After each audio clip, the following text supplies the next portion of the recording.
Welcome to Opening Voices. Today, Quentin Adam, CEO of Clever Cloud, is meeting Steeve Morin, CEO and founder of ZML. In this second episode, Quentin Adam discussed with Steeve Morin about what training and inference involve from an industrial perspective.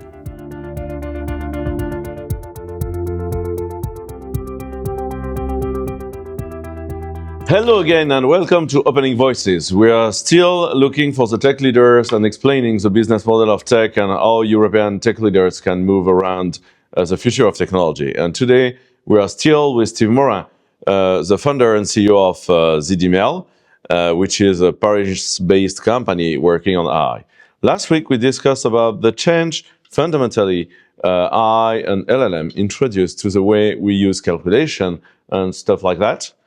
And we still at the future ZML office. We will not disclose the location, so it's pretty cool. What's crazy is that week over week we managed to have the exact same setup. Yeah, incredible. Yeah. The works here doesn't work fast. Impressive. So they freeze the construction work on the office and the time, for the podcast. Yeah. I stayed like at this very specific space for like a week, and waiting you wash your clothes and everything. Yeah, the whole thing. Yeah. So last week we discussed about the kind of change of the calculation. This week we will continue to discuss the point. So basically, what we say is using neural network and LLM is using the kind of calculation we not used to use this intensively before, and we use a lot of intensive computation and more. The kind of data we use are more heavy. That means that we need to stay them on purpose. What I have heard about AI, and maybe you can correct me on that, is there is difference between when we train the model, we assemble the model and we create it, which is the training, and when we use a model, and which calls the inference. So basically, when OpenAI is creating GPT-5, they are training. When you are using GPT-5, you are using the inference. Can you explain like a little bit the difference between the two procedures inside the system, and what's the difference? Yeah, like roughly speaking, training is essentially an assembly of two phases or two passes. We call it, one we call the forward pass, the other one we call the backward pass. Right? At least not all AI, but bear with me. Training is saying, hey, you are Steve. And or rather, who are you? And you will tell me, I am Steve, and I will tell you, no, you are not. You are Quentin. And maybe, after like 10 times I'll tell you you're Quentin, you will say, okay, Quentin is the guy with the suit. And, you will try and find, why, what's the difference between what you think is the response and what the response should be, right? Which is, why we say that, or at least I say that, in AI, behavior emerges, right? Because in the end, you try and find, why it's Quentin, the response to the question. And so forward pass is asking you the question, and you're responding. And backward pass is me telling you, let's measure the difference between, let's say, Steve and Quentin, and apply it to the forward pass in reverse, right? And so this is training. So training, we train a model to do a certain thing. That's why, it's a beautiful word, training, right? Inference is when we ask the model to infer a response. So we run only the forward pass. We don't correct it. We don't tell it, what it should be. We just let it, because we think that it has seen enough to infer a response. Like you have seen a lot of a cup in your life. When I give you a cup, it's a cup. You don't need to train to being a cup. Right? I am GPT-5 level in cups. Yeah. Yes. So in terms of economics of calculations, what is the real difference between a training and inference? Because like when we talk about AI, a lot of people are saying like, this is a nightmare. Data center for AI is so big and stuff. And maybe there we need to explain a little bit difference between the two phases. So it's They obey, like, even without economics, they obey for very, very fundamental tectonic forces. In training, you are trying to build one of something, which is, the model, right? So you're trying to, train a model enough so that in the end you get one thing, right? And so in that phase, it's more like, it's a lot comparable to like research, right? You're chasing one goal, one instance of that goal, rather. And in that realm, more is better. You want more data, you want more compute, you want more, more of everything. More is better. So this is training. Because again, you're building one of something, right? On inference, though, this is the complete opposite. You are running the model like billions of times, and you're trying to optimize it. Not so that, it becomes, feasible to train it in the first place, but to operate it in a cheaper manner, to grow your margins. And so, very, very different. It's production code, right? So it's not about doing it once, it's about doing it millions of times, right? By the way, in trainings, details don't care. Because training is research. In productions, details are what gets you. Like if something breaks, somebody gets waken up, right? Yeah. And have to fix it. And so in that realm, less is better. You are better off with less compute. If you can do the same thing with less resources, you will absolutely do it with less resources. So basically what we can say is training can be a kind of a place where we can try new stuff, not be optimized and everything, because it's a one-time let's just say stuff. You try and optimize certain things that in inference are really, not the thing that you may care about. And so basically when we built the model, you just duplicate it and you can use it for inference. Yeah. And so there is few people in a few places in the world that will create model, and so training capacities will be like kind of anomaly, and inference will be it will be like 99% of the calculation power we need. Inference? Yes. Yes. Well, maybe I'm trying to be conservative, like 95, but yes. But anyway, at least an order of magnitude, more than training. I have been told that NVIDIA card is something you cannot not use for the training because they have some particularity in kind of calculation and network between the cards that nobody else have. So for the training phase, they are pretty much the most important stuff there. It's not really. Maybe circumstantial. Like, so if you're talking about InfiniBand or that sort of thing, this is not really true. This is circumstantially true. Let's just explaining you. Circumstantially meaning that in the end, the networking, you move that around. So it's just, how big are the pipes? And so, yes, there's a question between, let's say, InfiniBand 900 gigabit and Rocky 400, like 800 gigabit, right? But does it matter? Not so much.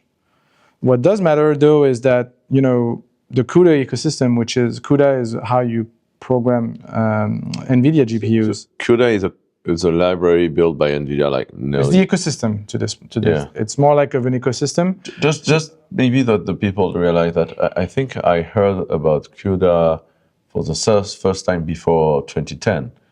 2006. Yes, it's 2006. I would say it's a 20 years or roughly. old. 20 years old. Yeah. It's been around for a good while. Okay. But it's not a new. At the time, that wasn't a new thing. What was very cool about it was called GPGPU at the time, General Programming GPU. And at the time, what date? 2007. Close. Not quite, but close. The first version. That means you have access to something at 2006. Oh yeah, I had folks who were doing GPGPU at the time in 2003 or 4. Right? Yeah, sure. But the idea is, it's so CUDA is heavily integrated. So if you play into the CUDA ecosystem, yes, life is good. And on that sense, NVIDIA is far ahead of the curve, but I would say, it's very circumstantial in the sense that, number one, you can absolutely build something out of integrations, right? You don't have to, buy a ready-made thing, right? The question is like, when you train, how do you do it? And, what do you prioritize? Do I want to really build, a framework or like software infrastructure for training where I can just, use NVIDIA's? But also, on that matter, probably the most mature ecosystem is the one from Google for TPUs. TPUs are far ahead of CUDA. Maybe we on can that scale. we can discuss about the TPUs a little bit later, explaining to the people kind of sure. But essentially they're like Google GPUs, so to speak, made by Google. But the idea is, so the point is that it's not really true in the sense that So CUDA is built by NVIDIA and fully integrated by NVIDIA, and that's why they have this by NVIDIA for NVIDIA. Yes. So once again, software is leading the way. In this. This is why I say it's circumstantial. In this huge hardware discussion, because right now, when people are speaking with investments in Europe, basically you see all the people from telcos and hardware and like nearly public works and stuff going on and say, yeah, it's our job. And what I'm trying to explain to the people, like each time we talk about digital stuff, it's a software problem. No, I mean, you need to listen to people. Let's just say, like, there is hardware, absolutely, but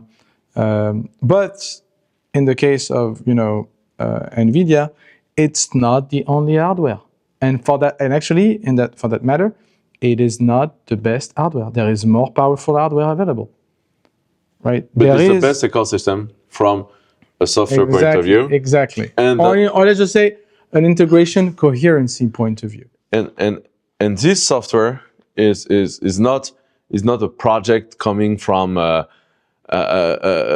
ChatGPT minus 6 months. It's a 20 years old work on how do we do to this kind of calculation, even before we think it can be used in this kind of situation. Like But to be clear, that was not something like they invented. This is something they invested on. It was existing before CUDA. Look it up. It was called GPGPU, and prior to it being called GPGPU, it was just like doing A plus B in a pixel shader, right? Okay. So programmability of GPUs, in what used to be called shaders, is a very old thing. It was used mostly for style, lighting, etc. But it was used to essentially apply functions to pixels. That's why GPUs are massively parallel. I'm smiling because for the people that don't know, that the first company I created was a company of video games, and basically I play a lot with shader. There you go. And it's time I remember to the good old time of making play with shader, because shader is a kind of programming which is really fun because it's very beautiful. Like at the end, you can make like the 101 of shader is creating fireworks display. Like it's basically the tutorial of how to make shaders and it's very beautiful. Actually, it's a mathematical art. But you know what? It's not a surprise that GPUs were used very early. I would say in the modern 2010-ish. AI, because a lot of AI was built on recognizing images, and so running what's called convolution. So essentially applying a model to like pieces of an image. Again, which plays into the massively parallel nature of let's say ingesting pixels. So basically, there are the time where you train and the time with inference. And if we're speaking about the AI adoption, that what we just discussed plus a derivative was how much the importance now is on inference. And what can we say about inference and the goals? Because we're speaking about building new kind of data centers, and maybe we can have a little bit zoom inside what is a data center and why we speak about power load Yeah, we in the switched to data power, center. Yeah. Because so for years, data center have been basically rented to the users by square meter. Right. And now we have a lot of densification of the hardware. Basically, you can have nearly the square meter you want in the data center because the point is power. And the data center have never enough power for all the space. It has now become the limiting factor, which means this is now what is priced. I'm still no, it's why it's priced now. Well, let's just say in the narrative we hear, right? I'm still trying to convince the data center I am in, like the free spot can be very well used to make saucisson dry, but they don't want it. But the point is, so what is the kind of factor we can describe there so the people can understand the point there? So, number one, it is impossible to, or at least very inefficient to think of this whole thing in as a stack of layers, in the sense that everything is intertwined. So, what do I mean by this? Today, infrastructure training, spearheads AI. It's about who has the best model. It's about who can say, let's say, go to AGI, like artificial general intelligence or like artificial super intelligence. But so let's just say it's a search for the singularity, right? Singularity being like the model is so good that it improves itself, type of thing. So training, essentially is pulling everybody with their own essentially needs, right? And one of these needs is, again, more is better. More is better. So more power. So at one point it was the square meters that were the limiting factor. Because in the end, if you run out of space, somebody has to build the space, right? And at some point we had too much space, but not enough power, because these chips are terribly hungry of power. So you add more, now power becomes the limiting factor, which then makes, power the premium of all of this, because somebody has to dig, the trench and, get you the wire. And, arguably... And someone have to produce the power at some point. So, yes, and so right now, arguably, it's a lot harder to dig a trench and, put a wire into the ground than it is to build a new, a bigger, warehouse, right? It used to be that building a warehouse was out of the question. Now, between the wire and the server, there is a lot of industrial stuff in the warehouse, which are very complicated, and we change a lot of the price of the square meter. Because basically, you need to understand that a data center is priced by power by square meter. So because if you have some power in the square meter, you will have to cool it because it will be warm. So if you